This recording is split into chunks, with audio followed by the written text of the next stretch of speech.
Thank you very much, honorable members. Honorable members, we now proceed with the debate.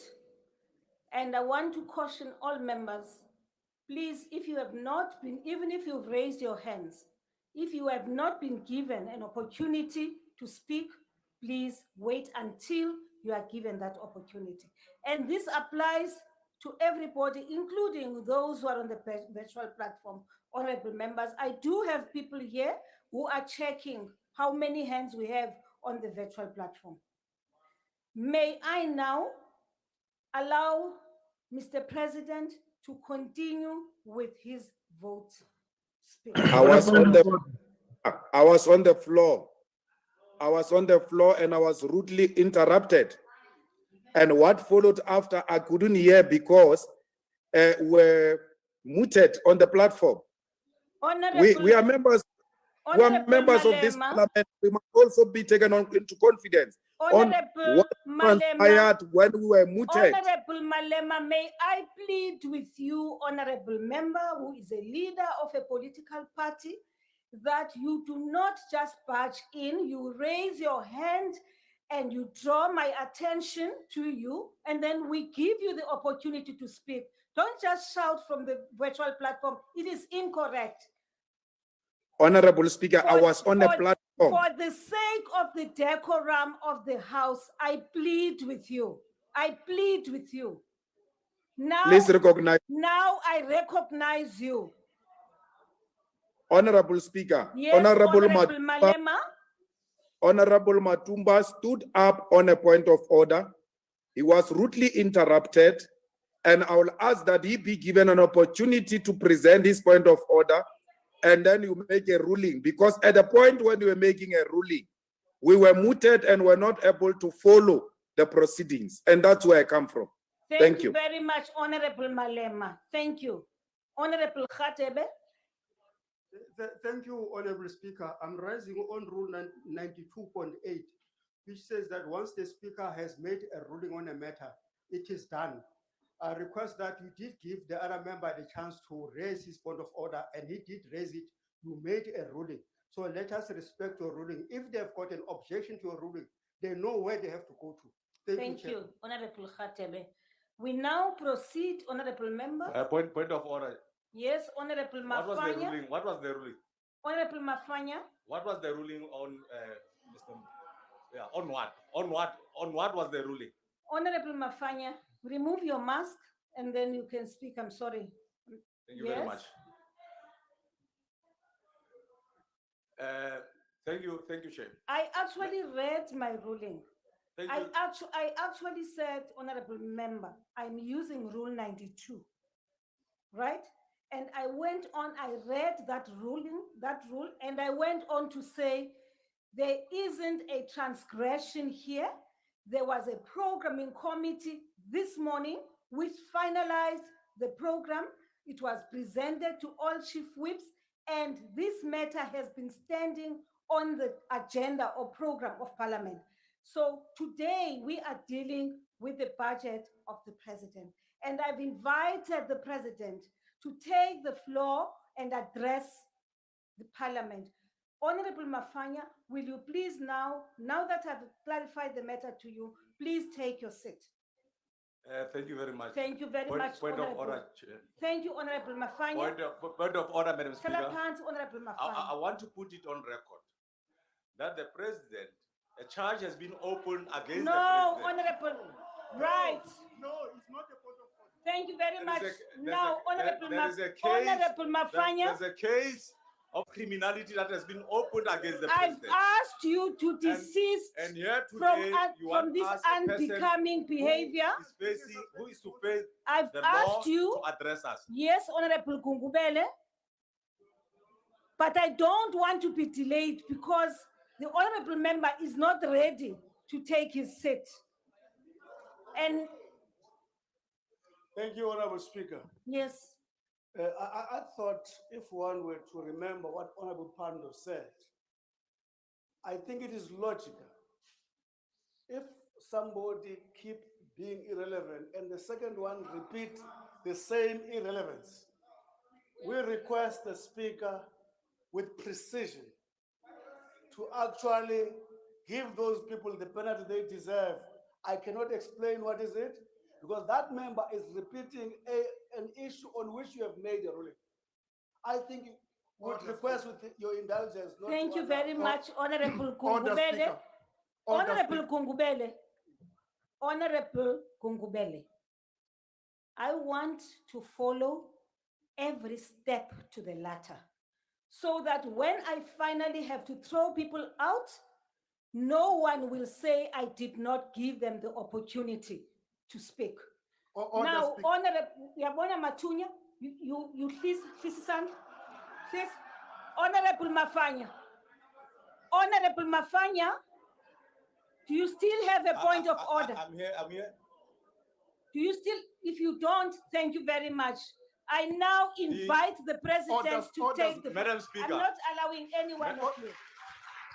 Mr. President, please take the floor. On a point of order, Speaker. Order, Madam Speaker. On a point of order. Order, Madam Speaker.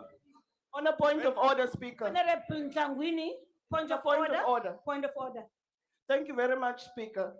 Speaker, we can't be addressed by a money launderer and a criminal. No, Honorable. We can't be addressed. Please, Honorable Member. We can't be addressed withdraw by a that. person that Honorable Member. the president is accused of serious crimes. Honorable. We can't be addressed by a person like this. Honorable This is an Member, honorable withdraw house. that. We Will can't you be please- addressed by Will a you person with please such withdraw that? huge accusations behind him. Right. Now I warn you. I warn you. I said to you, withdraw that statement. Honorable I Speaker, but said we withdraw. can't be addressed Start by by a person with withdrawing. having such serious accusations behind him. How do you allow that? Point of order, You are Chair. supposed to protect this Honorable house. Ntangwini, desist You are supposed from to this. protect us and protect this house. I have warned you. Will you please desist from this behavior? Now, Honorable Ntangwini, I've requested you to withdraw. Honorable Speaker, on the visual platform, the Deputy President of the EFF want to speak, and you are not On a noting point him. of order, Because you are not Honorable noting him. Ntangwini, You have been On a calling point him of out order, for the Speaker. longest withdraw time. that statement. You have been calling on a him point out of for order, the Speaker.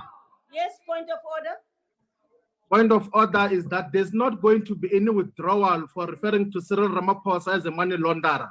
Now, That is a thank fact you which has very not much. yet disapproven. Honorable So there is no Ntangwini, withdrawal that is going to take place because Honorable he's Ntangwini, accused of serious crimes and we cannot be intimidated by you, by anyone.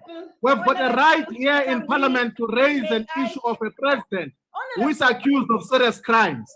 So we can never just withdraw things that are true. Will you please mute What are we them? if we're just going to be made to withdraw Please things that are mute true? Honorable Shibambu. Please mute Honorable Shibambu. Honorable Ntangwini, I've requested you to withdraw the statement you made. And you are refusing. I've requested Order, Chair. you Order, Chair. twice to, Order, to it's a withdraw, political and you are statement. She refusing to can't withdraw. withdraw a political statement. Now, I am warning you now, Honorable Member. Chair, Please. she can't withdraw a Sit. political statement. We are here, we are politicians, and we Honorable must make members. political statements. Now, So it's a political Honorable- statement that Honorable president Ntangwini, is a money launderer. you are He refusing laundered to withdraw. 16 million in his Will you farm. please leave the It's clear, chamber? it's a money launderer. Will you please leave President the is chamber? here. Let him answer for Point of himself. order. Point of President, order. did you Must I launder withdraw? You money? didn't Let say him what must I answer. He's withdraw. Which you have What must said. I withdraw? President Cyril Ramaphosa, Okay, did Honorable you launder Ntangwini, 16 Speaker. million in your farm? Honorable Speaker, can you Matunya, recognize us? Go ahead, Zahab. please both- Floyd, your name is mentioned on the matter of Gadi's child. Why are you speaking there in Parliament? If the president is we a only child, going then to be why that not? nonsense of We must just leave. Please leave the the chamber. Repeat it We are outside. not going anywhere. What if you Speaker, why do you think we must just leave? must We are leave. not going anywhere. First must leave. We're not going anywhere. Must be taking You're not chances. going to go No anywhere. one is EFF going must to leave. leave We the are house. going to Bentley. We are going to church. We're not going anywhere. Leave the house no there. one is going anywhere. Ramaphosa must leave the podium. Ramaphosa must leave. Yes, There are a lot of charges against you. Why are you speaking Never vain? that. You are journalism, but you're also speaking Never vain. must go. The president is going to address the parliament. A person implicated must be protected by parliament. What Honorable Honorable members, Speaker, honorable and arms, please remove for the members. recognizing me. Arise. Honorable Sergeant at Arms, I requested Honorable Ntangwini and Honorable Matumba to leave the house, and they are refusing. Remove them. Remove them from the house. Madam Speaker. You didn't speak to us. Madam Speaker. I'm still addressing her. I didn't hear her. She must say it to us. She must say it to us, then we can leave. But no, I didn't hear her. I didn't hear that. Speaker, members of EFF on the platform are muted.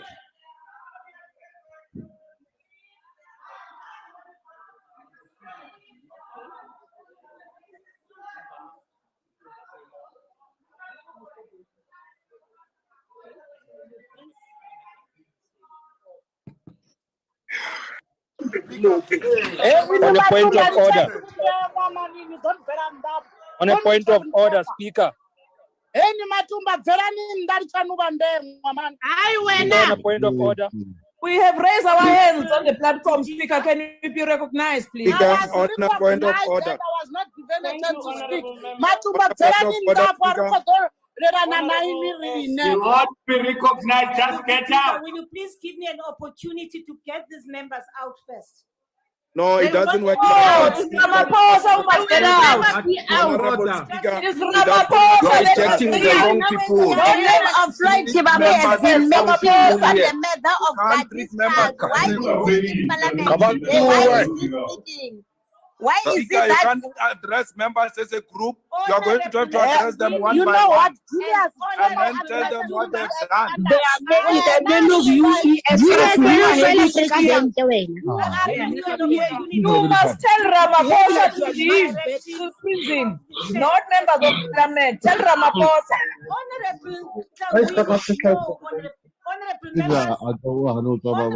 Speaker.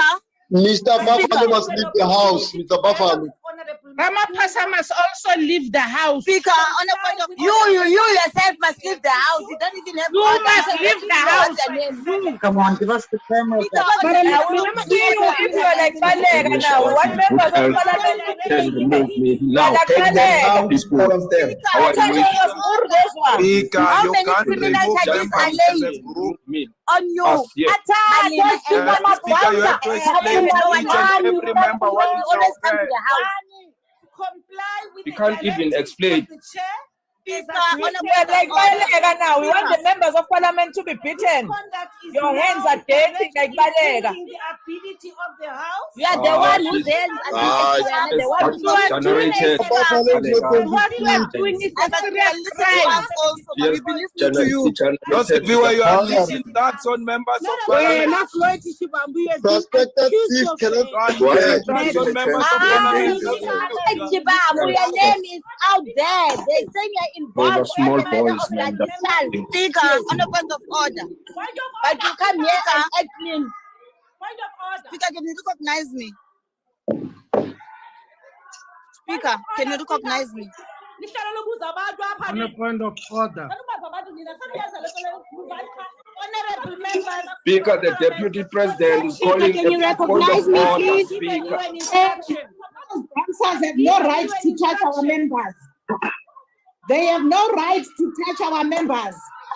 Natasha, move those idiots. No, Move them. no Stop right. you. Move them. Stop you. Not to be where you can lead to that sort of protection of a money launderer. Never touch our members. Escape to you. You are murderers. You OCP, we are removing the wrong people. You are removing the wrong people. You are supposed to remove the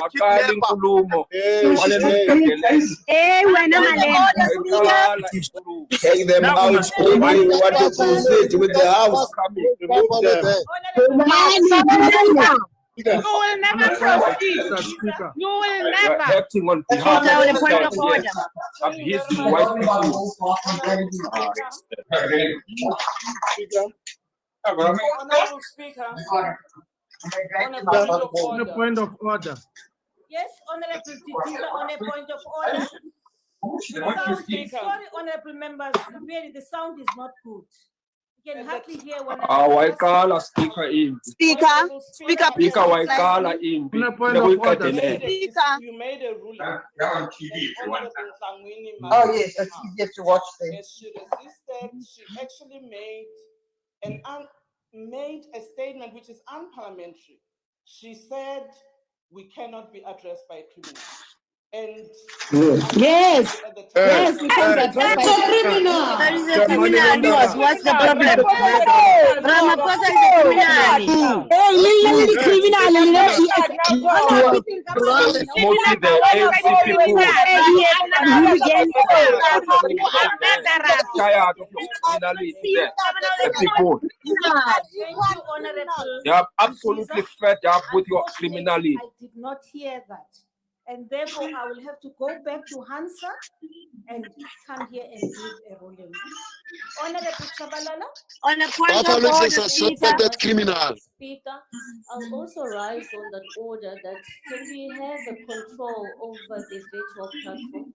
Those are not recognized to speak in the virtual platform clearly because it is distracting the House, can be muted. Mrs. Daisy, please. Mrs.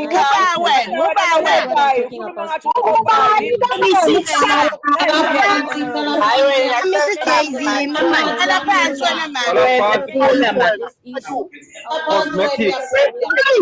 Cosmetics.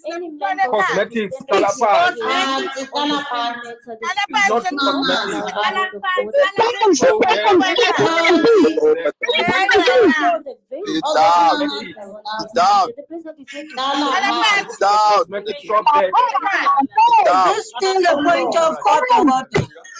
On a point of order, Speaker. Speaker, can you please recognize me? I appeal to you Speaker, not to just Speaker, can you please recognize me? I really want to make an appeal. Our hands are up, But Speaker. equally, I want to make an appeal. Go to all of to you. Honorable members. Can you recognize us on the platform, Speaker? Because it's Our hands are up here on the platform. Thank you very much, honorable members. Our hands are up on the virtual platform. Honorable Speaker, it is unacceptable for you to call security on members. You are not special. But I'm recognized. What do you mean? The Speaker said, Honorable Malema. Speaker, you cannot call a security on Honorable Member Matumba because you have not followed the same procedure you folled on Honorable Sabine. You cannot treat them as a group. Julius, listen on the speaker. And both of them. Listen on the He needs an instruction from me. Can the president come and address the nation, not once, please? Not twice, thrice. And I have now issued a directive that he should leave the house.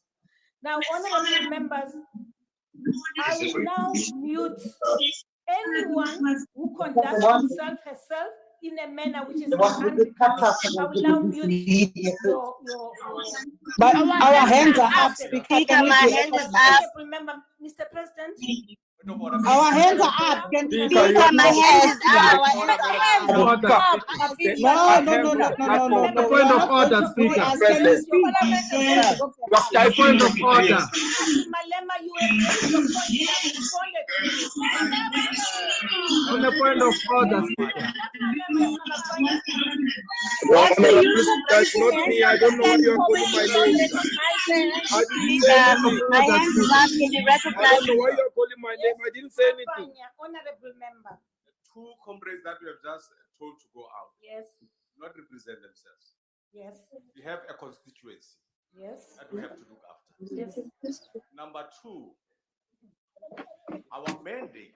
This is not a point of Yes, order, honorable member. our mandate is to have clean governance. Tell me what your point of order is. Let her finish, Speaker. Don't panic. Lalela. Lalela, akhulume. Lalela. You are very impatient. Which rule is this? Must listen. You are out of order.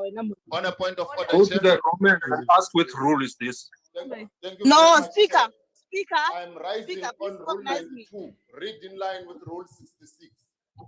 Any member who rises here, Chair, Madam Speaker, any member who rises here must quote a rule that he wants to present. The common sense that we are presented with here cannot go on. Can you please make a ruling anyone who disrupts the house so that they go outside that the president On a point of order, Speaker.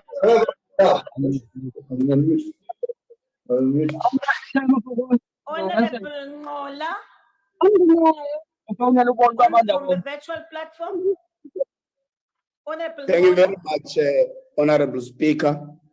Chair, there's been a lot of members here who were out of order, such that they deliberately misled this House. The member that was taken out was given time to echo their order, and you ruled on that. So I don't know why should we continue doing this chaos. I wanted to raise that, Speaker. Thank you, Honorable Ngola. Honorable Piri.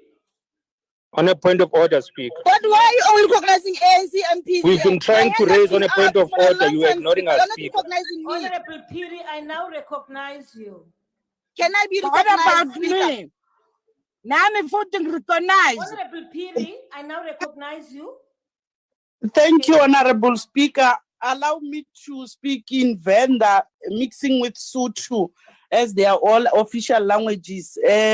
Speaker, I want to start by appreciating yourself in taking out Ndengwa, Matumba. You have done well. I applaud yourself to deal with Matumba. What point is that? What point of order is that? What kind of point of order is that? Raise singing is not a point of order. Stop being a cheerleader, man. You tell Speaker, what point of order is that? What kind of a point of order is that, Speaker? Honorable Lizia. Thank you very Speaker, much. you're only recognizing ANC speakers and you're out of order. I've been raising a point of order here. You're recognizing in sequence ANC members. What is that? You must raise your hand. I've been raising my hand. You're out of order. Honorable Shivambu. No, it's myself, Speaker. You have not. Now there's a zombie floating here in our screens. No, you're not recognized there. No, I'm recognized. On a point of order, Speaker, I did not wave my hand. But I have you on the list here. Yes, you recognized me and Honorable Tambo spoke. Thank you very much. Honorable. Yes, it's myself. Honorable Makubele. No, Honorable Speaker. But Speaker, you're recognizing ANC speakers in sequence. You're ignoring the EFF. Why? No, what he's doing. Thank you, Speaker. What is the problem with that? Thank you very much, Speaker. Speaker, I was saying there are members who are raising their hands on the platform, and you are not recognizing us when we raise them to a point where some members, Speaker, get agitated and speak before. So please rectify that part. My point of order, Speaker, was that members of Honorable Malema and Honorable Shivambu just rise without being recognized and you recognize them, can we please show consistency in recognizing those who are raising their hands?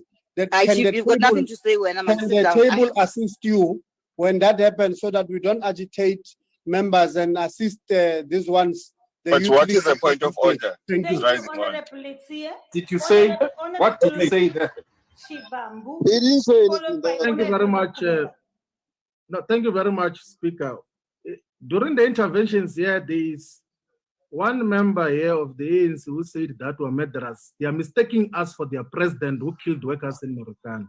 You don't kill people in the EFF. You don't kill people in the EFF. Honorable It is your president who kills people. Honorable You in the Shibambu. ANC murder every day.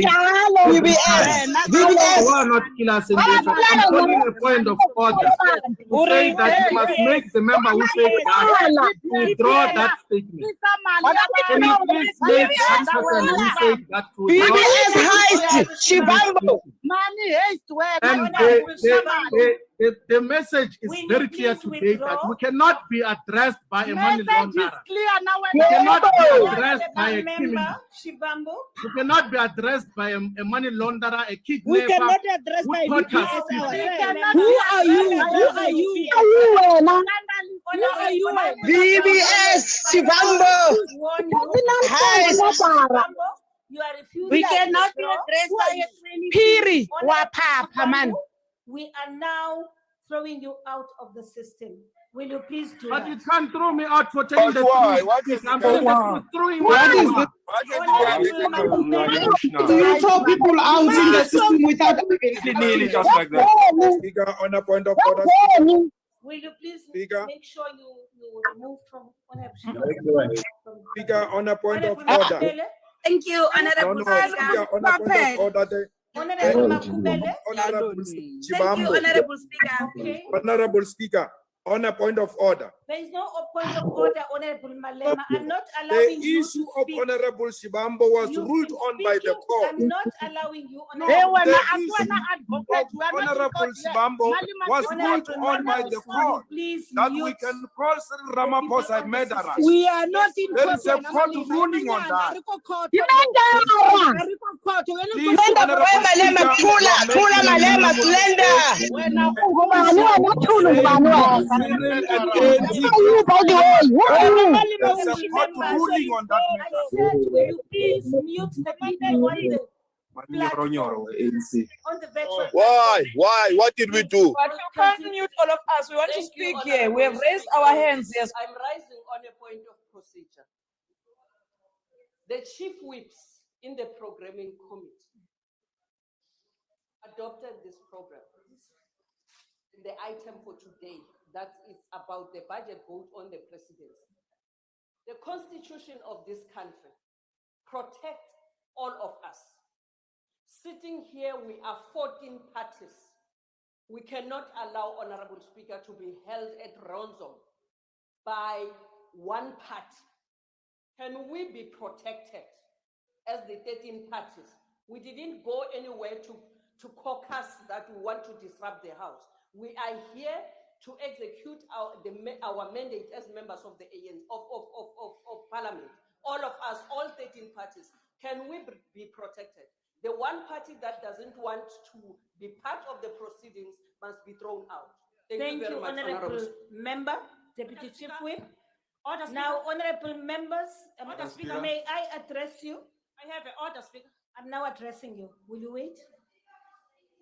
The principle that the privilege of freedom of speech may be limited.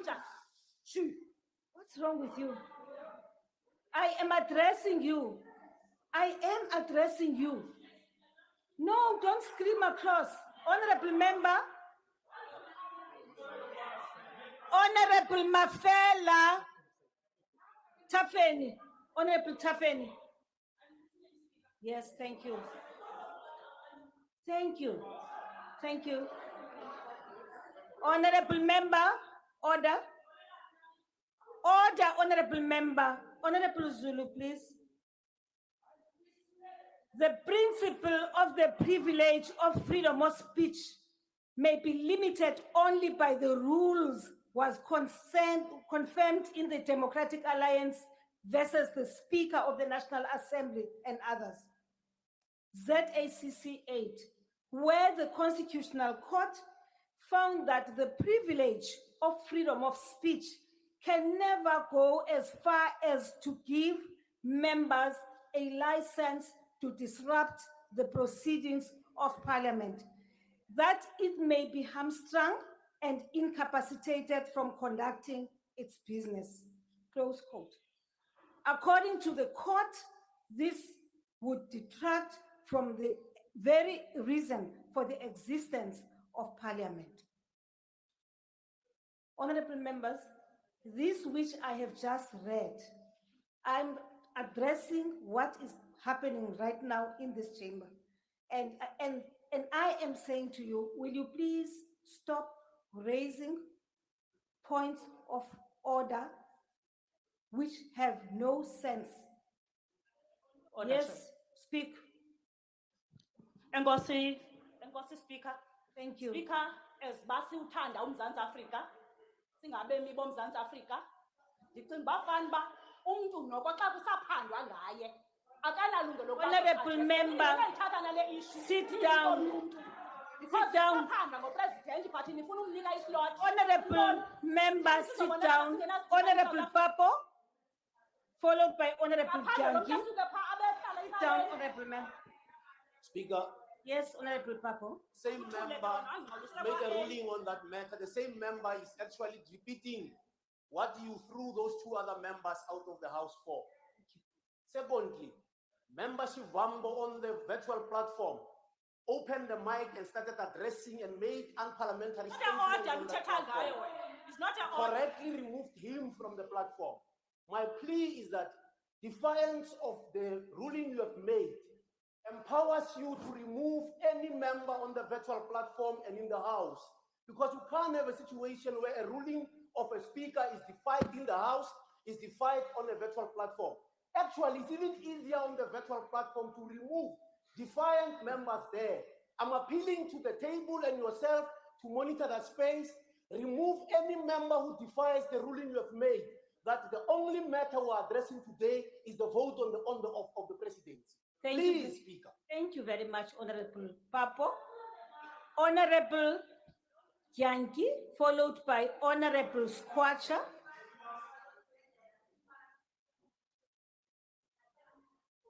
Honorable Yankee. Thank you, Honorable Speaker. Honorable Speaker, I've had my hand up for 40 minutes. You are not recognizing the House. You are treating this House as if it's only physical.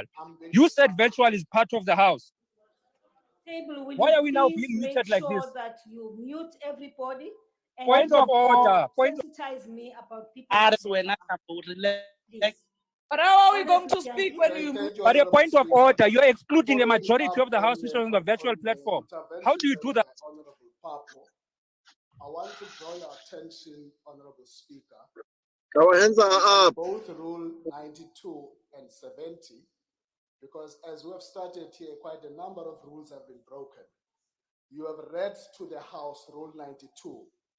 I want to refer you to Rule 92, Section 6 and 9. Because Section 6 says no point of order may be raised in response to a considered ruling which you have made not once.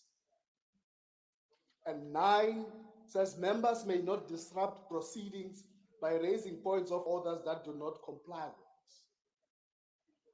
Rule 70 attends to the fact that these members have been named. Honorable Tafeni, as well as Honorable, I forgot his, Help you, Mafanya. have consistently repeated the same, on the same ruling that you have made. And when you speak in the middle of your ruling, they interrupt you. I urge you, Honorable Speaker, to just be firm. You are well empowered with the rules, even if it means one by one we deal with that. We are here for that. Thank you, Honorable Speaker. Point of order, Speaker. That is Honorable. intimidation. Oh, no, what's his name? That is plain intimidation. Whether you say you see, Honorable but it's Tafeni. intimidation. Number 2. And Honorable Mafanya. Yes. May I address you? But it's a point of order, Speaker. Honorable Tafeni and Honorable Mafanya. Rule 92 provides, amongst others, I repeat, that a member may raise a point of order at any time during the proceedings of the House in terms of the procedure prescribed in Rule 66. A point of order is only allowed if it calls attention to a transgression of a rule or an accepted parliamentary practice. Now, I want to proceed by saying the Constitutional Court ruled that the privilege of freedom of speech can never go as far as to give members a license to disrupt the proceedings. Now, you are disrupting the procedures. Now, Honorable Tafeni and Honorable Mafanya, I did give you an opportunity to speak, and I am now ruling that your points of order are not in line with what I have just. Thank you very much. Honorable Speaker. Now, there was EFF members in virtual are muted, all of us.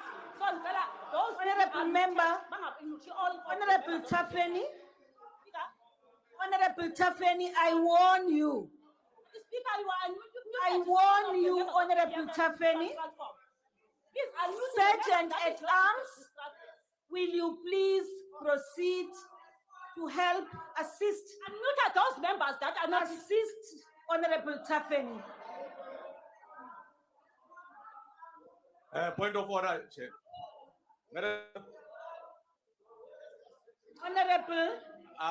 It seems you are going to remove all of us.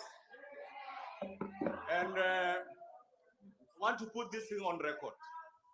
Madam Speaker, I want to put this on record. The country, it is very... On a point of order, Speaker. What point are you raising? But Speaker, she's raising a relevant point that you can't mute us on the platform. Why are Which rule are you raising? You have muted the majority of parliament on the virtual platform. It's out of order. How do you do that? But we are worse than Balega now. Why are you removing Tafeni by taking the members of shame? You have muted parliament. You are out of order. We want You don't even recognize the answer. That is why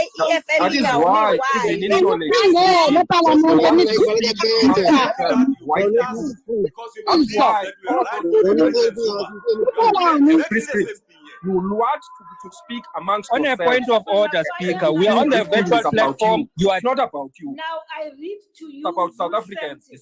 On a point of order, Speaker. And mute us. On a point of order, Speaker. On a point of order, Speaker. On the virtual platform, there's a point of order. Is disregarding Elite. the authority. Point of order, Speaker. Point of orders, yes, Speaker. There's a point of order, Speaker. Point of order, Speaker. There's a point of order on the virtual platform, Speaker. Point of order, Speaker. I have given point you of order. Point of order on the visual platform. Not once, I have warned you twice. Point of order. What is this? We're not in your people out like that. You can't be throwing people out like that. What did they do? Can you bring the bouncers to come Honorable and pick me up? Mafanya, will you please leave the chamber? But you speak. Speaker, recognize us here. Will you please Recognize us, please. Speaker, on a point of order.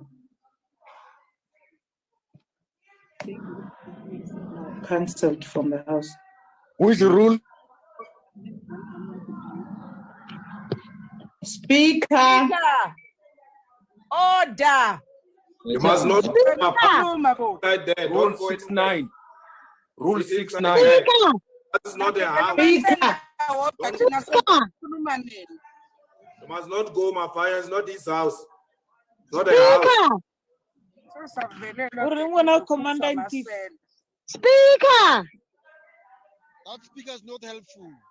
Speaker. You are doing Speaker. exactly what to Zuma. Speaker. That is your modus operandi. That is When you are protecting the status quo as a dangerous thing. Speaker. You are dangerous. You are an in-house Negro. That is the worst Now I position. have given you an opportunity to comply with the directives of the chair as assisted by the sergeant in arms. As this conduct is now directly impeding on the ability of the House to conduct its business, I now call upon the Parliamentary Protection Services in terms of Rule 732 to assist the sergeant in arms to remove the honorable member from the House. Do that to Ramaphosa too. a suspected thief must also go. Ramaphosa must leave. Speaker, on a point of order. Yes, Magatete National Chair. On a point of order, Speaker.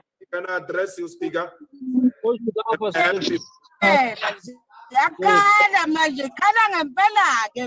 Honorable Speaker, can On what President wants to speak.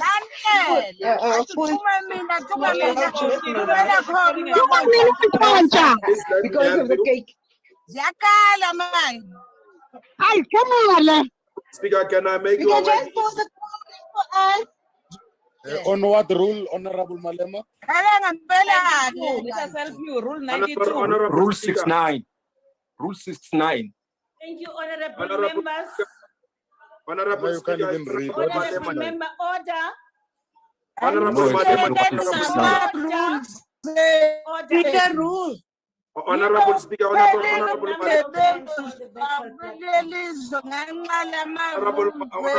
members. Mute them. I will give you an opportunity. But if President Speaker, I will not allow you to proceed. Let me help you, Honorable Malema here.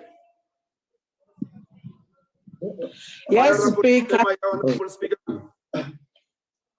Honorable Mente.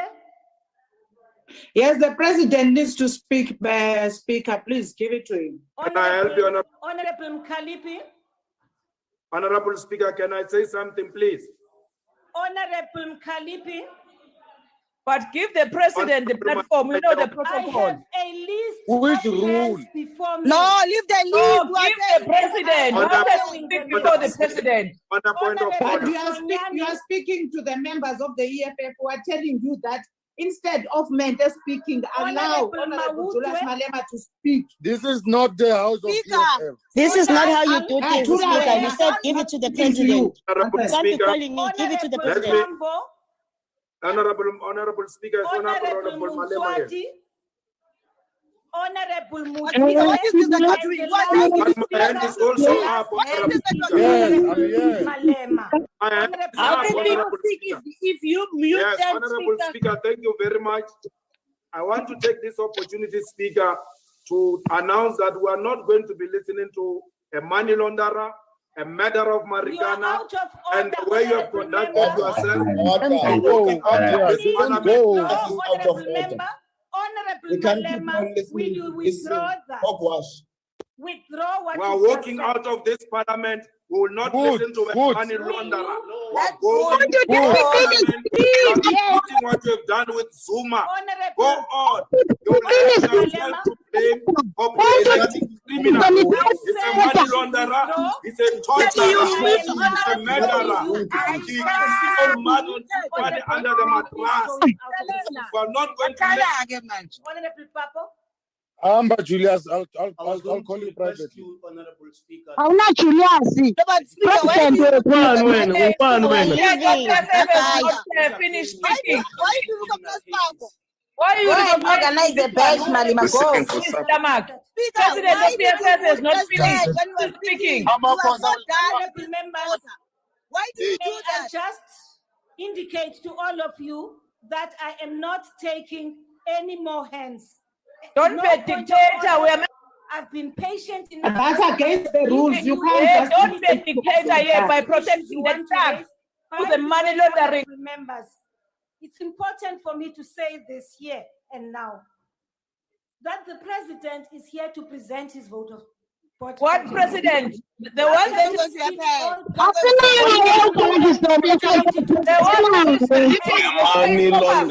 Personal privilege.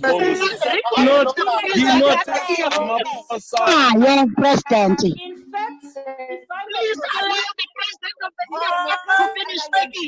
and the economic freedom front have actually submitted That has hidden. Money in the for written reply to the president, and these questions are being processed by the questions office. The questions are allegations against the president, and that process must be allowed to run its course. Ramaphosa is hidden money under the Speaker, can you please stop under the mattress? Mandate It's not an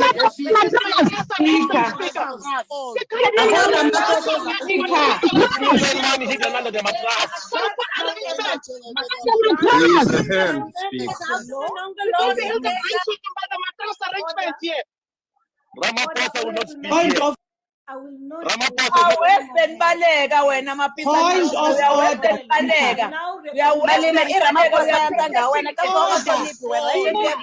Looting the state coffers. Point of order, Speaker. We need to speak here. Point of order. You are behaving like Mbete. Speaker. Yeah, we're leaving, Speaker. We're leaving. Julius has left. Why don't you leave? Of the National Assembly, honorable Speaker. members, I had already Point of order, Speaker. also Speaker. You're not going to allow Point of order, Speaker. the one that Point of order, Speaker. Please recognize that. House recognize that. as well as this parliament. Where's the cow now? Speaker. Where is money? Where is the money? Not the place I'm telling him to come. Woman and child. Point, Speaker, this which you are doing right now is out of a point of order. You are in breach of parliamentary rules. You can't You can't sit there and pretend like we are not talking on the talking. We need to go to jail, and pretend like we are not speaking here on the platform. Not allowed to know what you are doing. What Can we please? Do not mute us. You have no right to mute us and pretend like we're not talking here on the platform. And the parliament to song. There was a long list. Speaker. Busy women. I will GBV in the house of busy bouncers. No, the list you have given us, we have pretended to be No. I just want Point of order, Speaker.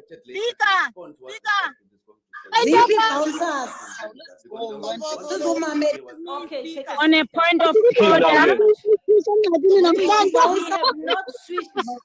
busy bouncers. They can hear. on a point of order, Speaker. They will raise their hand on the platform. Please allow us to speak. We have raised hands.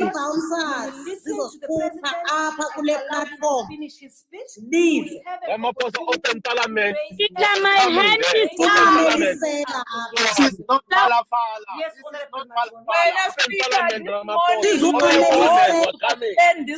Please allow us to speak. Our hands are up.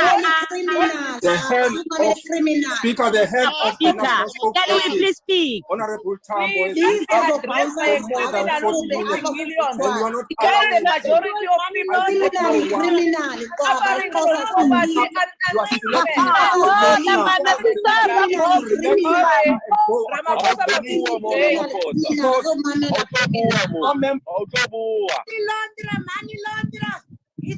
He's even On a point of order. Please, Ramaphosa, you're defended by the DA.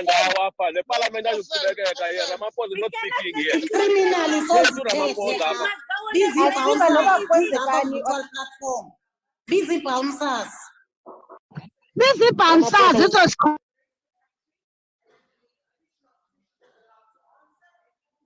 Thank you, Honorable Mazzoni.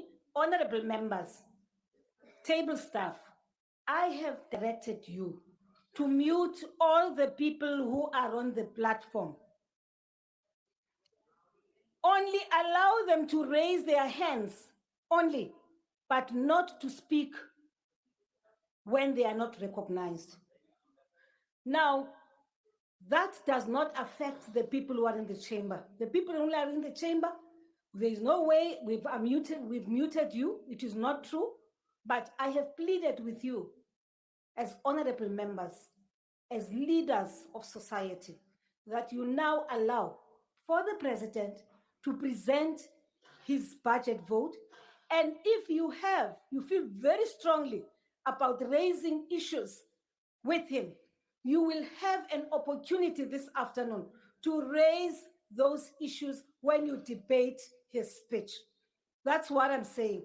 That is my ruling, honorable members. So I will not allow anyone now, from now onwards until the president finishes, I will not allow anyone to raise a point of order, because unfortunately the points of order are frivolous. Thank you very much, honorable members. You may proceed, the Honorable Mr. President. I don't know about that. Thank you, Honorable Speaker.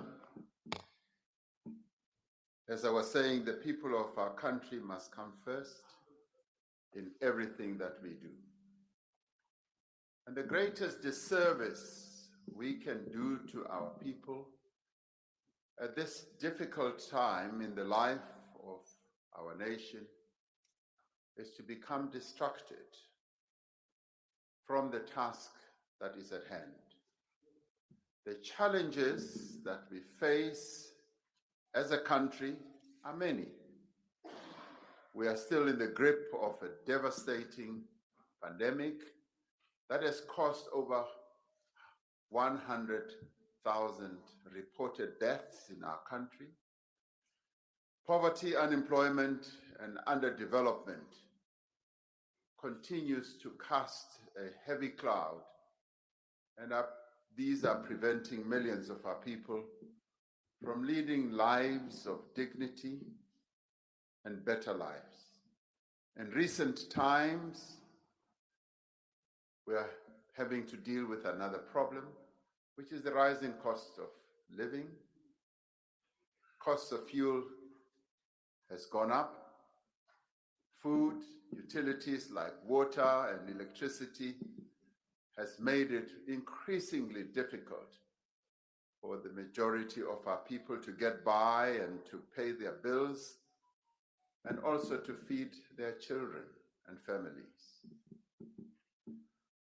We continue to count the cost of last year's July unrest in parts of the country and the human and economic impact of recent floods in KwaZulu-Natal and Eastern Cape and the Northwest as well.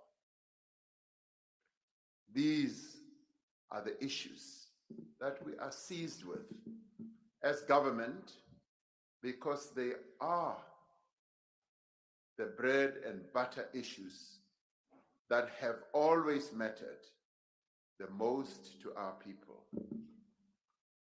As the great revolutionary Amilcar Cabral once reminded the liberation movements of post-independent Africa, he said, "The people are not fighting for the ideas, for the things in anyone's head. They are fighting to win material benefits, to live better, and to live in peace, to see their lives go forward, and to guarantee the future of their children," close quote. What the people of South Africa want above all is to see their quality of life improving. They do not care about the political squabbles, the competition between political parties, the intrigues, the plots, and the rivalries. They are least concerned about that. They want better basic services. They want jobs and opportunities to better themselves and to better the lives of their families. They want to live, they want to study, they want to work in environments free of crime and violence. Amidst our challenges, there is cause for some optimism that is looming on the horizon. The economy is beginning to show positive signs of recovery. These signs may not be sufficient to lift all boats. I present this presidency vote in the week that Stats SA announced that in the first quarter of 2022, our economy grew by 1.9%. And clearly, we all know that that is not sufficient. We want to see a much higher growth rate for our economy. The growth that we have, however, experienced in recent quarters has brought the economy to pre-pandemic levels, much sooner than analysts had expected. But we all know we want to see a much higher level of growth. Indeed, real GDP is slightly higher than what it was before the pandemic. This recovery is consistent across most of the major sectors of the economy, such as manufacturing, trade, utilities, finance, personal services, mining, as well as agriculture. Our trade figures show further evidence of economic recovery if we care to look at indicators like that. In 2021, we posted the largest trade surplus on record of 448 billion rand, the highest that we have posted since 1987. Last week, the latest quarterly labor force survey was released, showing that the number of unemployed people in the country dropped in the first 3 months of 2022. I will, however, be pleased when I see these labor quarterly surveys indicating a much higher level of employment creation. What they showed translates to 370,000 jobs created between the last quarter of 2021 and the first quarter of this year. We all want to see a much, much bigger number of people getting into employment. Madam Speaker, I also present this budget vote in the year that the 4th South African Investment Conference raised investment pledges to the value of 332 billion rand. Now, these are pledges, and we have seen some of these pledges being realized into real investment. And we do forever have hope that a number of these pledges will indeed turn into real investments. And I have been to places where I have seen how companies that made pledges in various conferences that we have held have actually turned them into real investment. This does bring us within reach of the target we set in 2018 of attracting 1.2 trillion rand in investment over a 5-year period. The outcome of the conference shows renewed business and investor confidence in our economy and in our reform process. I would argue that many of these businesses who have come to these investment conferences would not be declaring their intention to invest further or indeed to invest in greenfield projects if they did not have confidence that we have indeed embarked on a reform process that can make their investments viable. In recent weeks, there's also been encouraging progress by law enforcement authorities in pursuing cases from state capture era. We've all read about some of these initiatives that they are making. These are the green shoots of recovery, but also of progress. These are the signs that we are indeed on the right track. Of course, many people may argue that we are not, but I can definitely say that the country is beginning to move in the right track direction. This should give us hope and confidence to forge ahead. We are not standing in one place, and we are moving forward. Honorable members, since the 6th administration took office in 2019, we've been seized with restoring state capacity and with forging whole of society partnerships with business, with labor and civil society on the actions that are needed to rebuild our economy. Building a capable state and restoring integrity and professionalism in the public service has been our foremost priority. What we have sought to do over the past 4 years is really to locate the presidency at the center of an integrated government, a government working together across all the various structures that are in our state.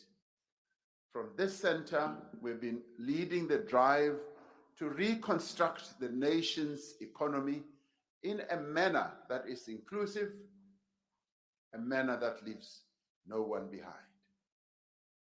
In this year's State of the Nation address, I outlined our key priorities for the year that lies ahead. These priorities are to grow the economy and to create jobs, to fight corruption, make communities safer, build better lives for all our people, and make government work for the people of our country. We've been doing all this while working to ensure a swift recovery from COVID-19 pandemic and mitigating the impact of the recent floods that we have experienced. At the heart of our growth strategy is a bold and far-reaching economic reform agenda. These reforms are being driven by the relevant government departments as well as agencies and supported by Operation Vulindlela, which is an initiative in the presidency and our treasury. These reforms aim to achieve an affordable and reliable supply of electricity and efficient freight transport, amongst other things. They aim to achieve long-term water security for our country and our people, cheaper mobile data for all South Africans, and a visa regime that Honorable Speaker, facilitates on a point of order. tourism and investment. Honorable Speaker, on a point of order. Honorable member, you have just stepped in and I have just made a ruling that I will not allow anyone to make a point of order because we've taken an hour. But our members in the platform are muted, Speaker. Everybody's muted. Can you please unmute them? Thank you. Because you unmuted our members. Thank you. They are participating, so unmute them. There's no problem. Your ruling is right, but just unmute them. They're in the platform. Honorable member. Honorable member. Speaker. Honorable member, switch off your microphone. Unmute our members in the platform. Will you please switch off your microphone? Are you going to unmute them? Switch off. Are you going to unmute them? Sergeant at arms, I'm now warning you. No, Sergeant at arms for what? I'm now What? Honorable. You're ruling from the air, just from the air, not ruling like that. And you don't members, then I will sit here. I will sit here. No Sergeant Harms to come to me. You must never come to me. Just unmute our members in the virtual platform, Honorable Speaker. Will you please? And we are not going to be addressed by a criminal. We are not going to be addressed by a money launderer. We are not going to be addressed by a criminal. Honorable member, will you please withdraw that? And I'm not leaving. Please withdraw that, honorable What are you member. going to do? I'm not leaving. Thank you very much. Sergeant in Arms, will you please remove the member from the house? Unmute our members first. When you release her from the air, for what? Sergeant Arms for what? Are they members of parliament, those are Sergeant Arms? No, I can't leave the chamber before they unmute our members in the platform. We are attending. Thank you very much. Attending here. This is our parliament, not for Sergeant Arms. This one is ours. Thank you. I have given you a further opportunity. There's no opportunity like this. This one is not an opportunity. Give me a real opportunity. Assisted by the sergeant. This one is not an opportunity that you are giving me. As this conduct is now directly impeding the ability of the House to conduct its business, you must first call the sergeant to take out the criminal first outside. The money launderer must be taken by the sergeant arms outside. Then and your criminal up and the law seller and Zandi Bulale Bato Americana. Zandi Bulale Bato Americana, the Mbulalim. Imbulali Makatato Asopande on my behalf. The President Makume Wen on my behalf. Will you please close? Protection services, you are taking too long.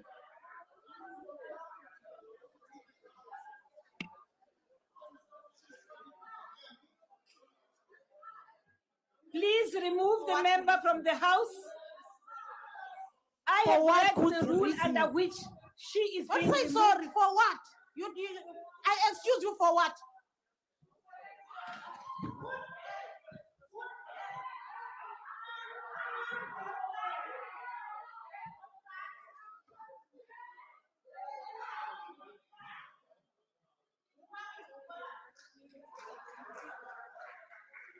Thank you very much, honorable members. Honorable members. Honorable members. May I just address Sergeant in Arms? Sergeant in Arms, when you have reported to me that they are refusing to leave the house, once I say now you may remove them, the PSS should move, the PPS must move with speed. Because what I've observed now is that they take too long to come in and do what they are expected to do. And in the course of that, they are delaying the House. Honorable Mr. President, you may continue with your speech. Thank you, Honorable Speaker.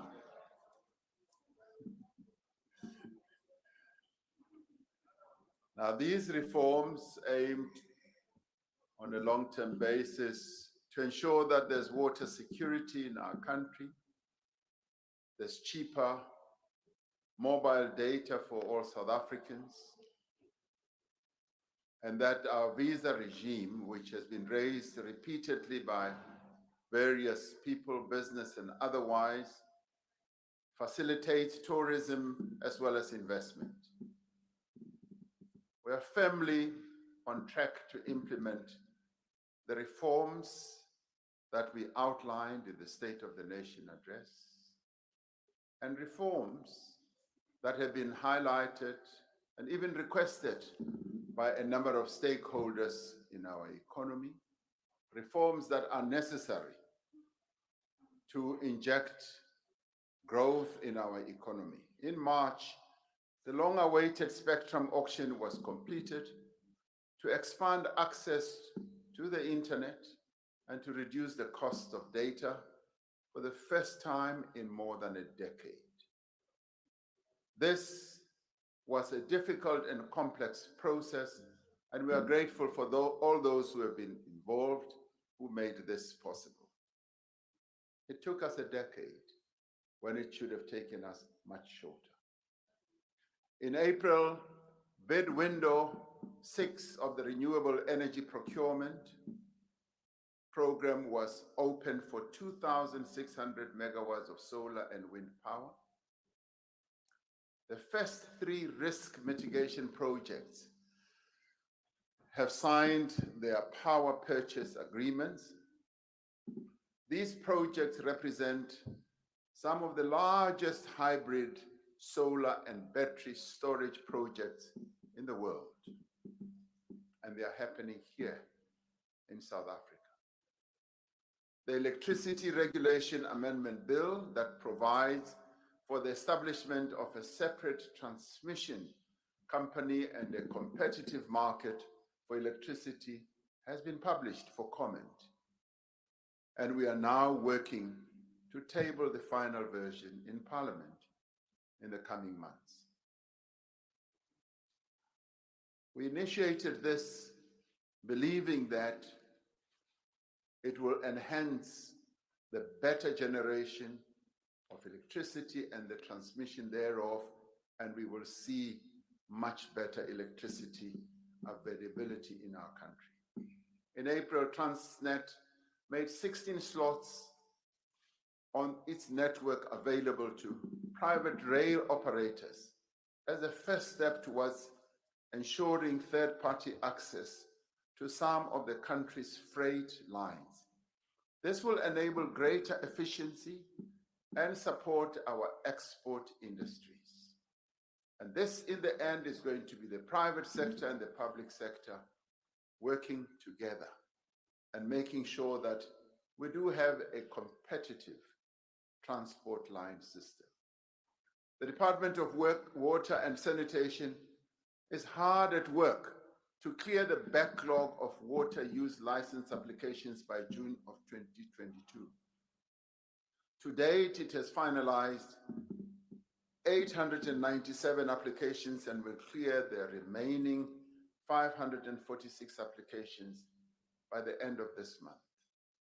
Now, these applications had accumulated over a number of years, and the reform process that we have embarked upon is clearing all these backlogs and making sure that our water regulation system works much better.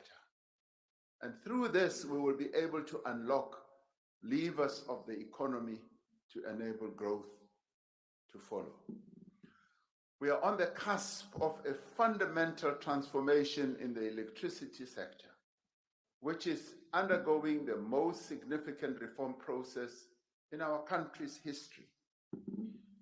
Once these changes are implemented, we will have multiple generators competing to supply electricity at the lowest cost to the consumer and selling power directly to consumers.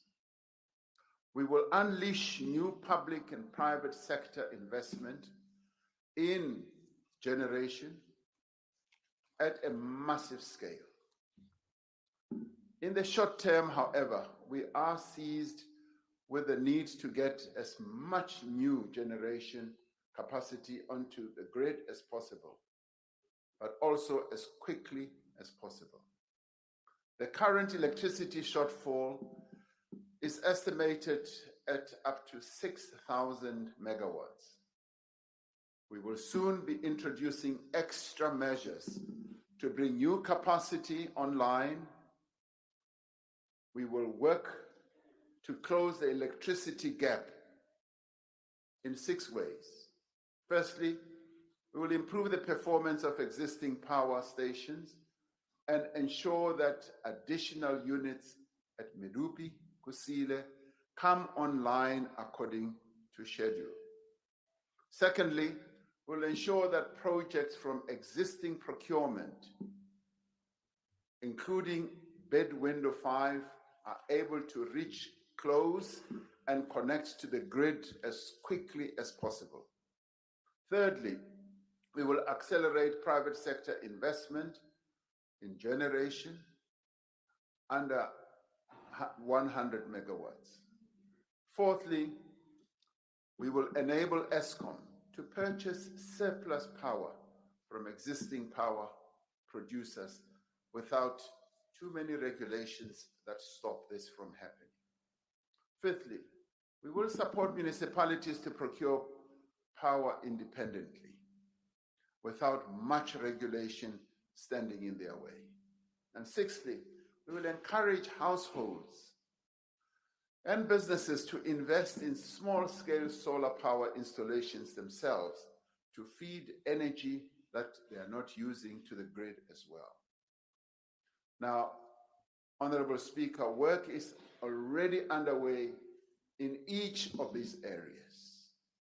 There is coordination with all relevant departments, with ESCOM and the private sector to accelerate embedded generation projects that are already on the way to being implemented.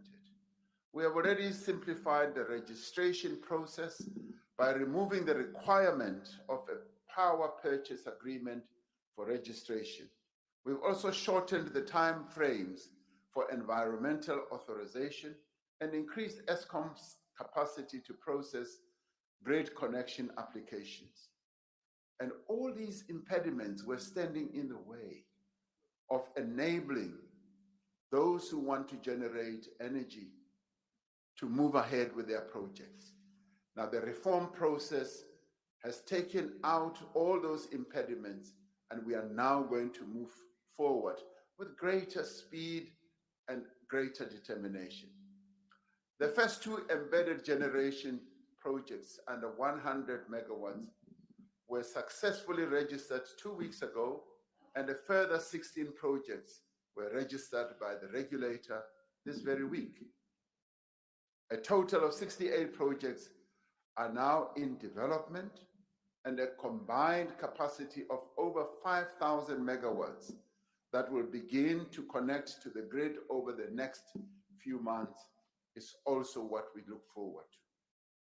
Now, alongside these immediate interventions, the Department of Mineral Resources and Energy will drive the process of reviewing and updating our integrated resource plan for 2019 to ensure that it remains relevant in the light of the electricity shortfall and our climate change commitments. Now, this is work that is already underway. When the 6th administration commenced its work, we said that forging social compacts across society would be critical to addressing our developmental challenges. Unless, we said, we consistently strive to achieve broad consensus in the direction in which we want to take the country, we will run the risk of our efforts becoming stalled and even becoming diverted. Since 2018, the presidency has established a number of processes to forge consensus on the broader economic recovery, the 4th industrial revolution, the reform of our state-owned enterprises, climate change, and as well as corruption. We also sought to engage at the presidency level with important role players in our country, such as traditional leaders, to address their specific challenges, including the issue of land. We also sought to engage with religious leaders to address the various issues that they brought to the table. The Deputy President has led this process. We'll report further on the work that he has been doing. Deputy President has also been engaged and has been delegated to deal with the long-standing challenges that an important community in our country has raised over and over, and these are the former liberation combatants, the people who fought for the liberation of our country, regarding the problems that they have continued to experience. And the Deputy President may well touch on this as he speaks. Now, bringing together key stakeholders with varying ranges of expertise ultimately enhances the capacity of the state. This continues to aid the policy-making process in our country.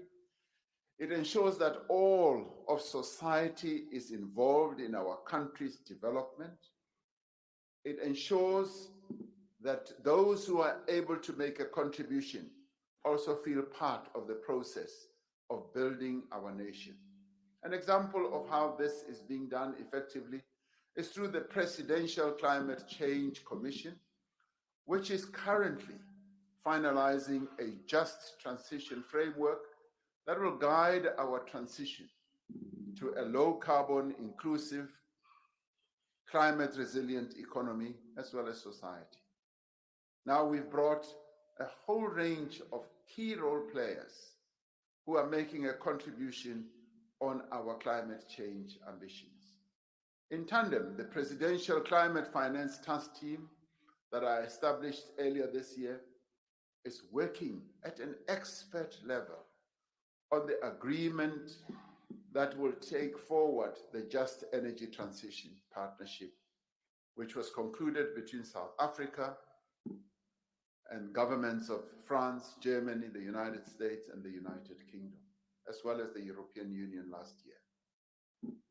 Now, these are important processes that bring together, I would say, the brain power of our nation, collectively, both in government, in the private sector, and labor, and a number of other key role players. This partnership will mobilize climate finance to enable transition to a low-carbon economy while supporting affected workers and communities.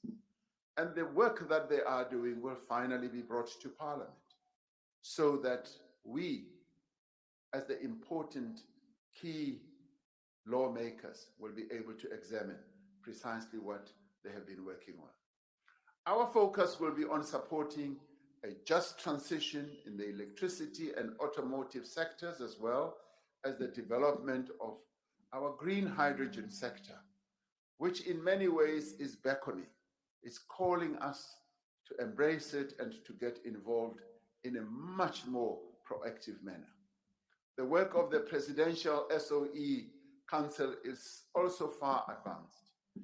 The Council has as its members people from labor, from business, from government, from academia, and many other sectors in our community, in our country.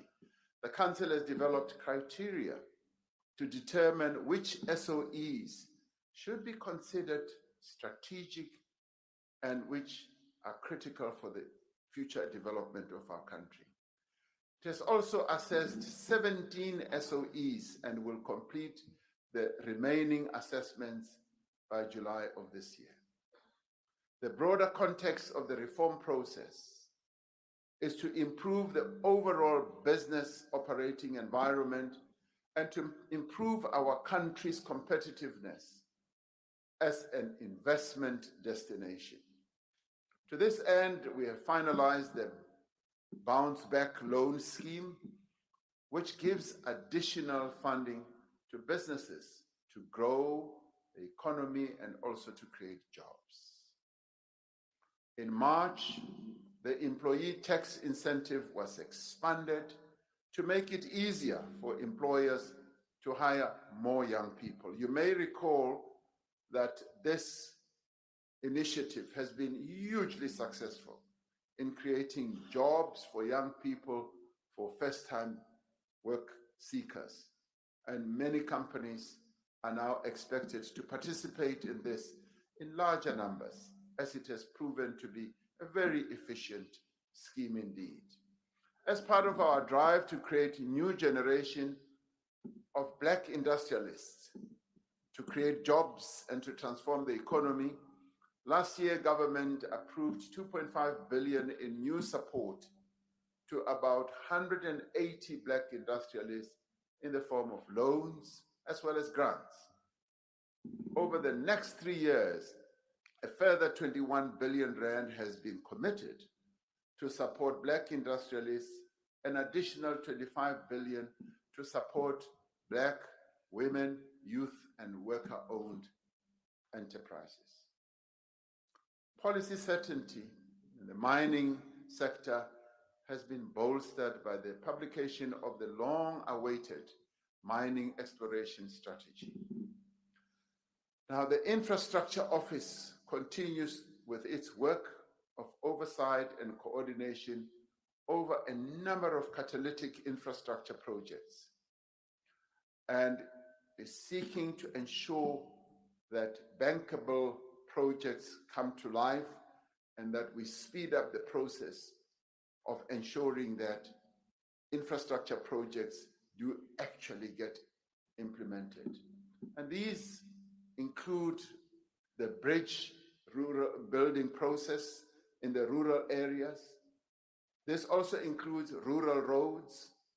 This also includes social infrastructure, bulk water installations, and others.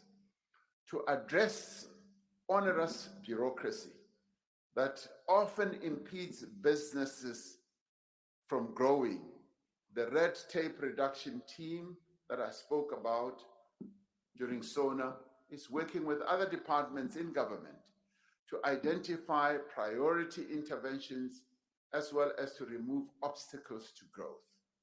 Now, in many ways, the bureaucracy, the red tape has been what is holding back the growth of small and medium enterprises and more broadly, our economy as well.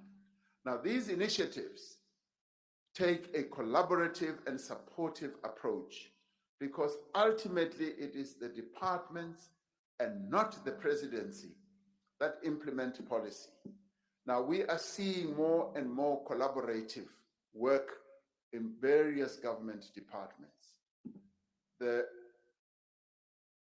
mentality of doing things on their own sake as departments is beginning to whittle away as departments now see that the best way to achieve success is to work collaboratively with others. One of the tasks of government is to devise innovative solutions to address joblessness, particularly in a climate where there is a shortage of employment opportunities at a time when the private sector is not creating enough jobs at scale. During the past 2 years, we have overseen an expansion of public employment that is unprecedented in speed, scale, and innovation. And granted, this started during COVID, and COVID created an opportunity for innovation and an opportunity for better coordination amongst government departments. The presidential employment stimulus has enabled the rapid expansion of public employment and provided much needed relief to mitigate the effects of the COVID-19 pandemic. To date, the presidential employment stimulus has created 879,000 opportunities, and largely to young people, to women in a variety of areas. Of the participants across both phases, 84% are youth and 62% are women. Now, these programs, which range from work such as waste collection to small-scale farming, have provided work and an income for hundreds of thousands of people in both the urban and rural areas. The program has provided livelihood support to people working in the arts and culture space as part of our commitment to support recovery in this vital sector of our economy and our society. It is a great boost for food security and agricultural reform, around 65,000 small-scale farmers have received input vouchers to buy seeds, fertilizers, and equipment. And I'm told that this has freed many thousands of hectares from just lying fallow to being hectares of land where there is agricultural activity. The latest program to be launched through the employment stimulus is the Social Employment Fund, which has started to recruit some 50,000 participants in community safety, food and nutrition, digital inclusion, and sports and arts and recreation. A further 50,000 participants will be recruited for the revitalized National Youth Service, of which more than 7,000 have already started work. Now, though much has been achieved and done, it is clear that we do need to do more. Working together with the private sector, we should be able to do much more.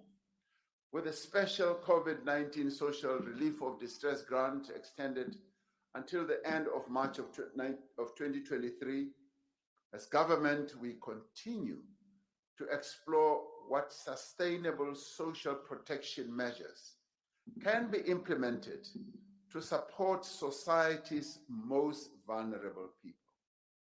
We are working in earnest to conclude our negotiations on a social compact, as stated during the State of the Nation address. The discussions that we are having with social partners are dealing with difficult issues that need to be addressed, that have wide-ranging implications for our economy. We are hoping to build a new consensus that pairs economic reform with measures to support employment and expand social protection as well. We are determined that the social compact that we are seeking to build will be substantial as well as meaningful, and that it should make a real and lasting difference in the trajectory of our economy as well. Now, honorable members, our experience with the COVID-19 pandemic has shown how much can be achieved when all of society works together to achieve a common goal. Thanks to this collaborative effort, we were able to mitigate the pandemic's worst effects on human health as well as livelihoods. We are one of those countries that were able to navigate our way through the pandemic rather well. We could have done better, but we do rank amongst those countries that did a lot better than others. To date, approximately half of all adult South Africans have received at least one COVID-19 vaccine dose, and our priority is to increase the rate of vaccination to protect our people against possible new waves in the future. There has been vaccine hesitancy across our country and indeed across our continent, but we remain hopeful that more and more of our people will be willing to get vaccinated. But I do once again want to encourage our people to vaccinate against COVID-19, to wear masks, and to follow all the preventative measures. Over the past 3 years, we've been at the forefront of advocacy as a country for developing countries to manufacture their own vaccines in the interest of current and future health security. And when we talk about vaccines, we're not only talking about COVID-19 vaccines, but all types of vaccines. As we know, South Africa, alongside India, has co-sponsored a proposal to the World Trade Organization for a temporary waiver of the TRIPS agreement. We're using our position as African Union COVID-19 champion to encourage developed countries and international agencies who procure vaccines to purchase vaccines from African manufacturers. South Africa has been hard at work within the AU structures to advance the cause of greater pandemic preparedness for our continent. This includes strengthening public health institutions, expanding manufacturing of medical countermeasures on the continent, establishing a fit-for-purpose health workforce on the continent that can sustain universal health coverage, and also driving collaborative partnerships right across the continent. Even as we focus on recovery from the pandemic, we continue to work with the Department of Health and other departments towards strengthening our health systems in preparation for the national health insurance. As a nation, we are making progress in moving this transformative legislation to reduce inequality in access to quality healthcare. Now, as we move forward, we strive to build a capable, ethical, and developmental state. And in this regard, there is no room for engendering corruption. We will continue to support the work of the Investigating Directorate for the National Prosecuting Authority. We already see great progress in the work that they are doing.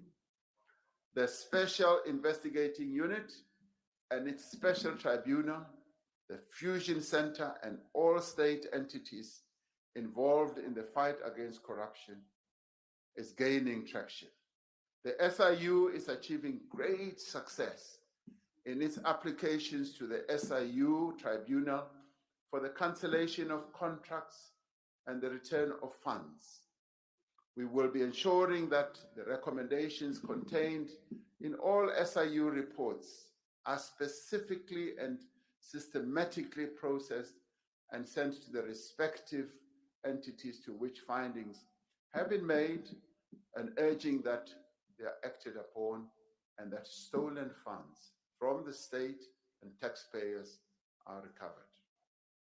The minister in the presidency has been reporting on this work to this House on a continuous basis. We will further and speedily consider all requests for issuing of proclamations and appointments to the tribunal where necessary. As we have said before, the presidency will deliver to Parliament an implementation plan on the recommendations of the Commission of Inquiry into allegations of state capture, 4 months after receipt of the final report. Already, work has begun on the large number of recommendations that were made in parts of the report that we have already received to date.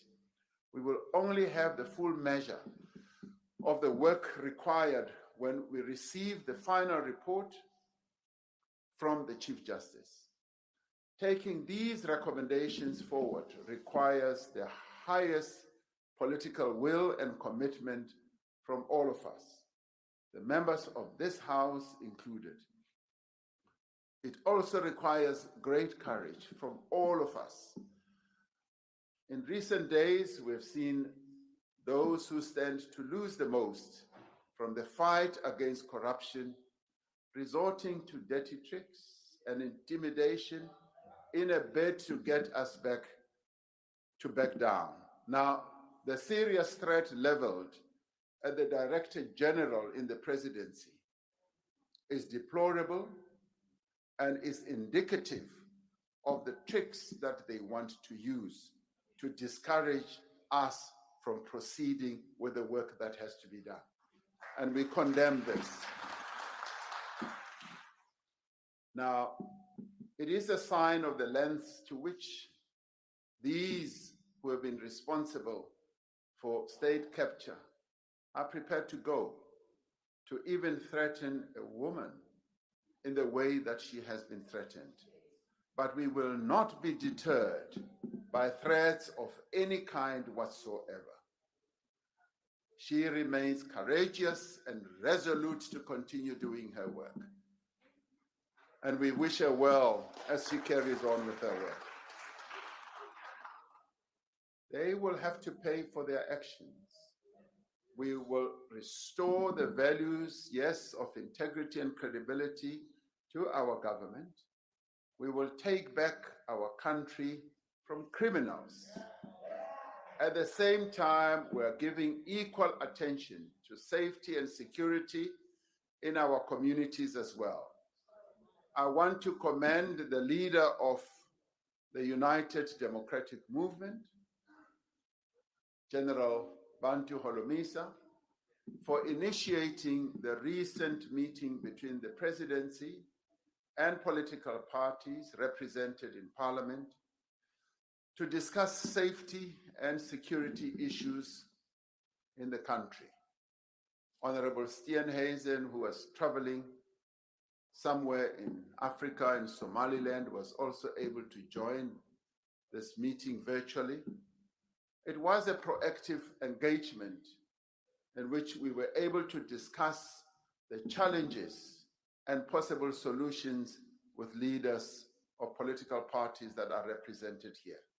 And I'd like to thank them for the various suggestions that they put on the table for us to act on. It is our expectation that as Parliament, you will continue in this collaborative vein when we soon reflect on the draft national security strategy that is being drafted at the moment. I have committed that I'll continue to meet the leaders of political parties on a regular basis to discuss issues of security and indeed a number of other issues that are of common concern to all of us. Progress has been made in building capacity within the law enforcement agencies. The appointment of a new commissioner of police has brought much needed stability in the organization. The first cohort of 12,000 new police personnel is in training at the moment, and that framework has also been developed by the SAPS for the nationwide re-establishment of community policing forums and also the establishment of specialist units that are going to deal with various areas of greater criminal activity. The SAPS has established disciplinary units to address these crimes of economic sabotage and extortion at construction sites by so-called business forums as well.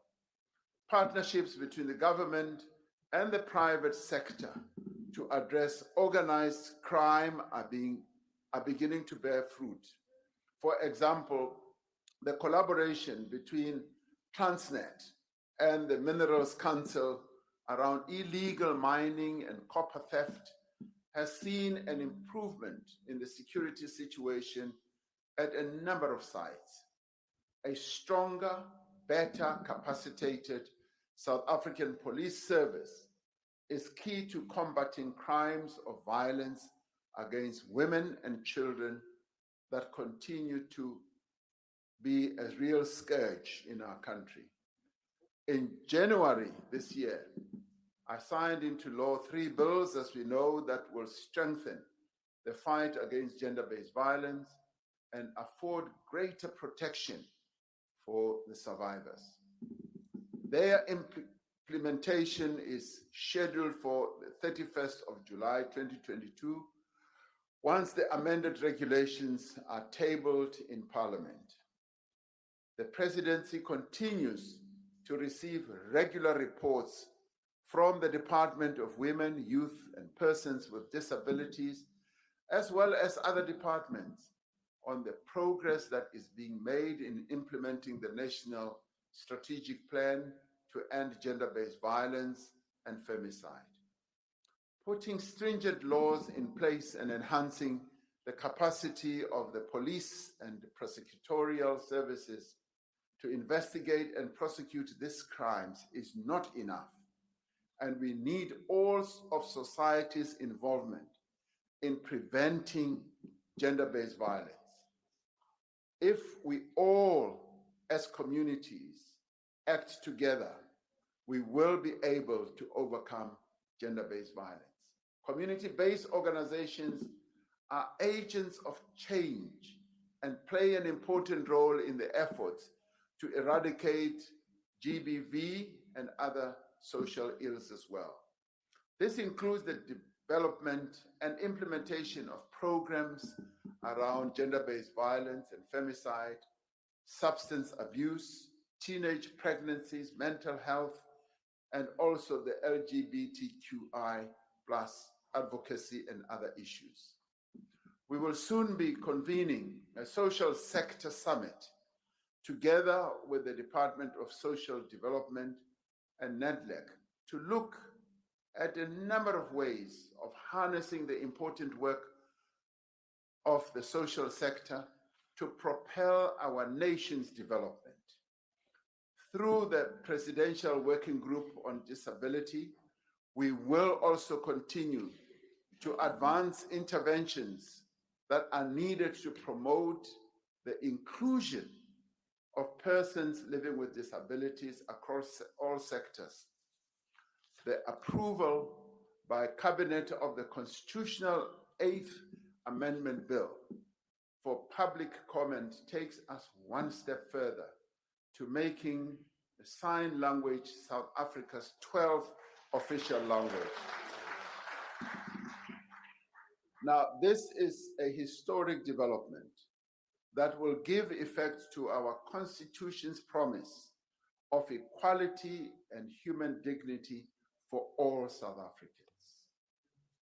Honorable members, next month marks a year since the terrible unrest and violence rocked parts of our country and wiped out approximately 50 billion rand of our nation's economy.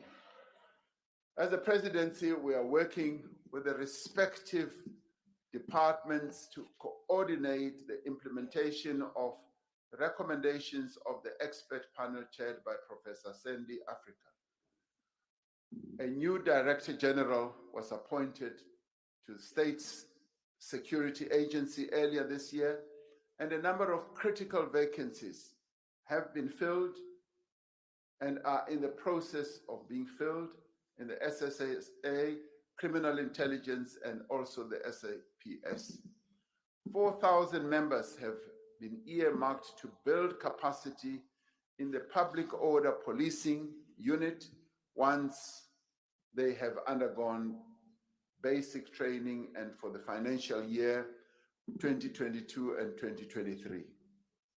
A further 5,000 trainees will also be recruited so that we can bolster up our public policing component.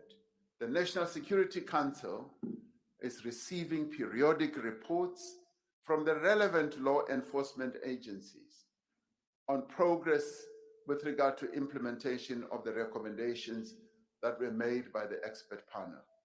We will be reporting to the nation in due course on this process as we move on, so as to infuse confidence amongst our people that security is being upgraded and so that South Africans can feel safe as well. As part of realizing a capable state, we are on a drive to rebuild public service through promoting lifelong learning, through the improvement of the skills in the public service and providing the necessary orientation to entrance to public service. This is happening across government departments in every municipality, in every state-owned enterprise, and every organ of state as well. We are doing this so that we can improve the capacity of the state.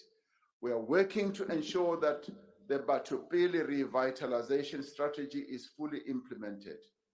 We have established a public administration ethics, integrity, and disciplinary technical assistance unit to improve ethical and anti-corruption policy and discipline management within the public service. Public servants are being trained on ethical conduct through the National School of Government. in partnership with the Financial Sector Conduct Authority. The National School of Government is rolling out a range of courses for the executive, accounting officers, senior managers, mayors, state entity board members, and a number of other disciplines as well, from economic governance to long range or long-term planning as well. In the State of the Nation address, I said we would finalize the national framework towards the implementation of professionalization of the public sector.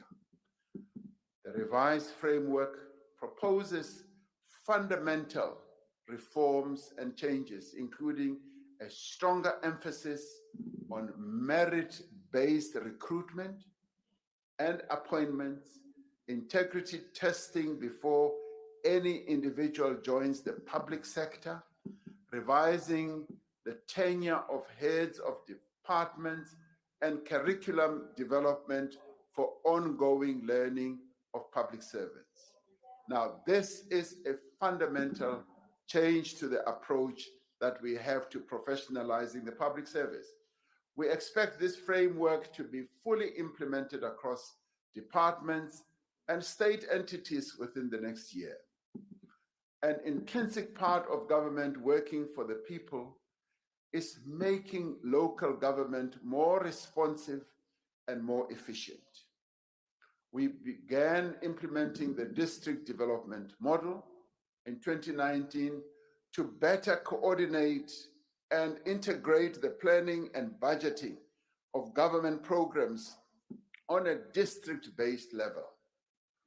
We coordinated much of our response to the pandemic through the district development model, ensuring that crucial health and social services reach the people in our communities, particularly where they live. Most recently, we relied on the district champions that I appointed to drive vaccinations through the VUMA vaccination weekends. I announced during the 2022 SONA that I would embark on a program of district development model in Bezos.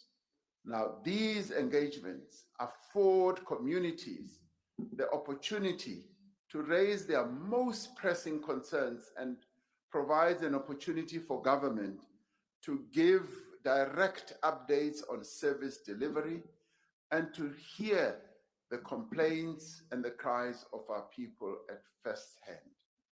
To date, the presidential imbizos have been held in Northwest Free State and in Mpumalanga, and we intend to visit all the provinces in due course. While we proceed with the imbizo program in the remaining 6 provinces, government officials will be attending to the concerns that have been made by our people, which have been properly documented. And we will be resolving the issues that our people have raised, providing feedback to communities as well. Now, these engagements have further highlighted the extent of the weaknesses of local government and the impact that this has on the provision of basic services. As national government guided by our constitutional responsibilities and powers, we will continue to support municipalities to meet their obligations to the residents of their various towns and local areas so that we are able to enable them to provide services and to help and engender the process of growing the economies at local level. In particular, we will marshal all the resources and capabilities of government departments and entities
Both figures are beginning to speak for themselves, and of course we want them to be much higher than what has been reported so far. And as the steady uptake of domestic and foreign investment takes place, we should begin to see the growth that we all yearn for in our economy to take place. The state is being steadily rebuilt, and credibility is also being restored in the state. The fight against corruption continues apace, and the net is closing on those who for years fed off from the money and resources meant for the benefit of the South African people. It is they who fear the renewal agenda most, and they will do anything to divert the focus from themselves. But we will not waver. We will not blink, and we will finish what has been started. And as we do so, we will not be able to allow being sidetracked from the one objective: to improve the lives of the people of South Africa. Now, the positive impact of programs and policies of this administration is being felt where it matters most. It is being felt in our classrooms, where education assistants are supporting teachers to perform their work. And these assistants are young, they are techno-savvy, they are committed to the work that they've been given, and they know their IT processes. They are assisting young people to read, and the literacy coding and childcare processes are proceeding apace. It is also being felt in the agricultural sector, where thousands of small-scale farmers are looking forward to a good harvest this year, thanks to the support of the Presidential Employment Stimulus, which has enabled them to revive land for food production and to farm their livestock.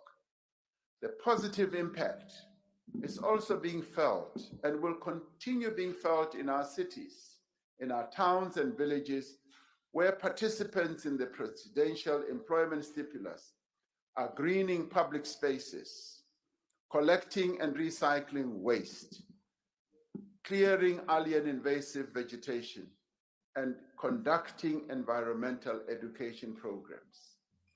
It is also being felt in the tourism sector, where monitors, many of them young people, are helping to keep our foreign and domestic tourists safe at key sites, and SMMEs in the provinces are receiving support to promote local tourist attractions. We are a government that is hard at work to grow our economy and to create jobs. And our hard work is beginning to bear fruit. The presidency will continue to lead the work towards the vision of a better life for all, as well as an economic reconstruction and recovery that leaves no one behind. We are working, and of course, we want to do much more than what is being done, and we will continue to do so. It is therefore a pleasure, Honorable Speaker and honorable members, to hereby commend this budget vote of the presidency to the National Assembly for debate and discussion and proposals on how we can improve our work. Thank you very much. Long live the president. Thank you very much, Mr. President.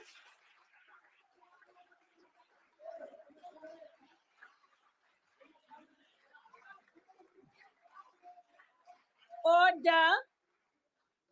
Order. Honorable members, In terms of Rule 80, I instructed the mics on virtual platform to be locked while the president addressed the House. This was done as a result of the disorderly nature of interjections on the platform, disrupting proceedings. As we now move to debate the speech, the mics will be on the virtual platform. They will be unlocked. However, honorable members, if there is continued disorder, they will again be locked. Thank you very much. Thank you, Mr. President. I now proceed, Honorable Papo. Speaker, I wanted to remind the House that there were two members on the virtual platform who you ordered should be removed from the sitting, and that is Member Malema and Member Shivambo. So I'm just reminding the House that if they appear on the platform again, the staff of NA must please remove them. Thank you, Honorable Papo. The staff is here and they've heard you. We now proceed with the debate on the President's vote. I now invite the Honorable, the Chief Whip of the Majority Party.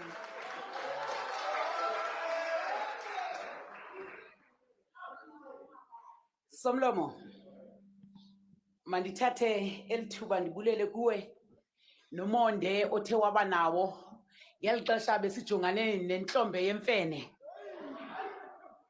wasikhupha. You mean isandla semfene?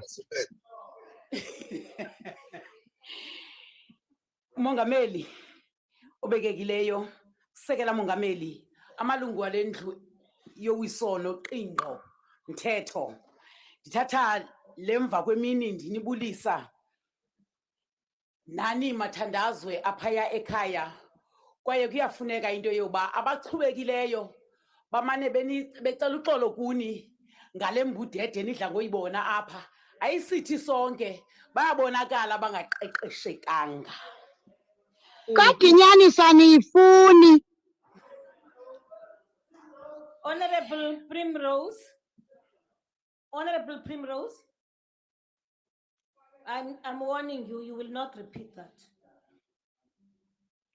Thank you very much, Honorable Chief Whip. Somlomo, ndivumele mongameli ndinyathela apho ubunyathele khona. Mama Winnie Mandela is prison diary entries that were captured in the book 491 days. Prisoner 132,369 pages. A picture of dehumanizing nature of the apartheid system. Mama Winnie Mandela, Umangutyana, Mandimkoute. Solitary confinement was designed to kill you slowly, that you were long dead before you died. By the time you died, you were nobody. When I was told that most of my torturers were dead, I was also heartbroken. I wanted them to see the dawn of freedom. I wanted them to see how they lost their battle with all they did to us and that we survived, close quote. Thina bazana nentshutshiso, nencindezelo iziva siziphethe ngomzimba wethu. Imivambo izotyiwe kuthi. Those of us who suffered humiliation, colonialism, and white minority domination carry scars deeply hidden within our beings. That is why every act of racism that goes viral on social media and in the news, even if it is committed by one white person, evokes so much pain inside every black person. Ewe, sakolela. Kodwa asinawukwazi ulibala ingakumbi xa kumane kusenzeka ezi zinto. But as Mama Winnie Mandela said in the book, racists have also felt a lot of pain because in 1994, And on the 5 more occasions, the overwhelming majority of our people voted for the African National Congress to govern and lead this country. They even trusted the ANC to build a new South Africa from the ashes of colonial and apartheid rule. Niqalile nina. Niqalile. Indeed, the Constitution has affirmed the principle established in the Freedom Charter of 1955, which we celebrate this month, as well as the Youth Month, belongs to all of us, this country, Mamele, belongs to all of us who live in it, black and white. The ANC has consistently provided a vision for a democratic, non-racial, non-sexist, united